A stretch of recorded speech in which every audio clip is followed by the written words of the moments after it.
ایک چیز پہلے ذرا عرض کر دوں، کیونکہ یہ ایک نئی چلانے کی کوشش کی ہے مسلم لیگ نواز نے، اور جو نون نے یہ کیا ایک نیا شوشہ چھوڑا ہے کہ جی ایک نوٹیفیکیشن کریں گے اور چیف جسٹس کو ہٹا دیں گے. ایک نوٹیفیکیشن کی مار ہے چیف جسٹس آف پاکستان. تو وہ کہہ رہے ہیں کہ ہم ایگزیکٹو اتھارٹی ہیں، ہم انتظامیہ ہیں، اور ہم کیونکہ chief justice of Pakistan in the year 2008 ایک نوٹیفیکیشن کے ذریعے بحال ہوئے تھے، اس لیے ان کو ایک نوٹیفیکیشن، اس نوٹیفیکیشن کو ہم نے وڈرا کر لیا اور یہ معاملہ چیف جسٹس فارغ ہو جائیں گے. اب ان کو مجھے نہیں سمجھ آتی کس طرح سمجھائیں گے.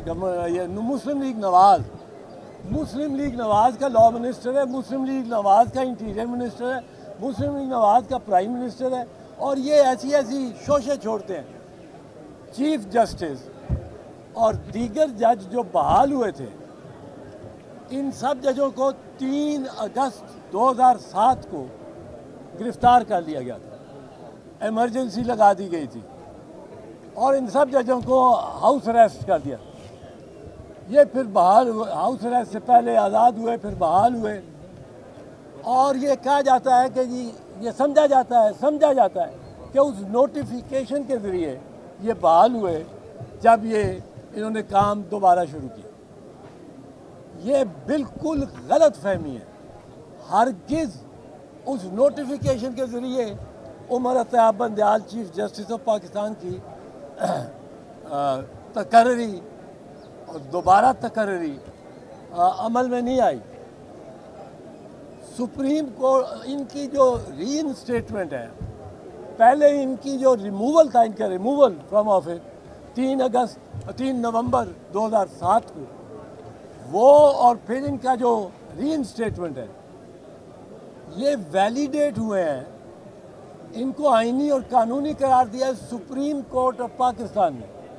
اور کہاں کیا ہے وہ اس مقدمے کا عنوان ہے the Sindh high court bar association, Sindh high court bar association SHCBA، Sindh high court bar association versus the federal government. اس کا فیصلہ 31 جولائی 2009 کو آیا.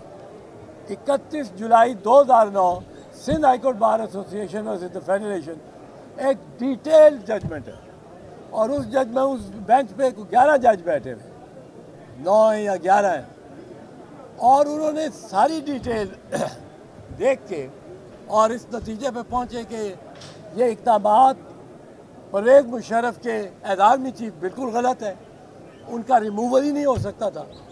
جب سپریم کورٹ کہتا ہے ان کا ریموول ہی نہیں ہو سکتا تھا، تو نئی نوٹیفیکیشن کی ان کو دوبارہ ری انسٹیٹ کرنے کی کوئی ضرورت نہ تھی نہ ہے. اور کسی چیف جسٹس کو through a notification, simple notification, remove نہیں کیا جا سکتا. اور اگر ایسے کیا گیا تو پاکستان بھر کے وکلاء، خیبر سے لے کے کراچی تک اور دالبندین سے لے کے واگے تک، یہ اٹھیں گے اور اپنے چیف جسٹس کو ڈیفینڈ کریں گے. جو صاحب یہ کہیں کہ سپریم کورٹ میں ججز کی واضح تقسیم دکھائی دے رہی ہے، تو اس پہ کیا کہیں؟ یہ بڑی دکھ کی بات ہے. یہ جو سپریم کورٹ میں تقسیم ہے، بڑی، مجھے تو اس میں بڑا دکھ آتا ہے. اور بڑا ایک اتنی اچھی انسٹیٹیوشن ہے، اور فی الوقت ہمیں اپنے ماحول میں دیکھنا چاہیے. اس کی بہت خامیاں ہیں. اس میں ہائی کورٹس اور سپریم کورٹ میں خامیاں بہت ہیں. میں کوئی ان کا وکیل نہیں ہوں کہ ان کو ڈیفینڈ کرتا. پھر خامیاں عدالتی نظام میں بھی ہیں، خامیاں ججوں کی اپوائنٹمنٹ کے طریقے سے بھی ہیں، خامیاں ان میں ججوں کی مراعات اور جو ان کو پریویلیجز اور کانسٹیٹیوشنل گارنٹیز دی جاتی ہیں کہ ان کو کوئی دیکھ نہیں سکتا، پوچھ نہیں سکتا، تو بہت خامی ہے. لیکن یہ ججز کا بھی میں آپ کو بتا دوں، اور یہ نون لیگ کو اس پہ واضح طور پہ کچھ خبر جانی پہنچنی چاہیے. وہ یہ ہے کہ اگر تو سپریم کورٹ کے اندر جھگڑا ہے، وہ سپریم کورٹ اس کو ریزالو کرے نہ کرے، وہ ججوں کا معاملہ اگینسٹ دا چیف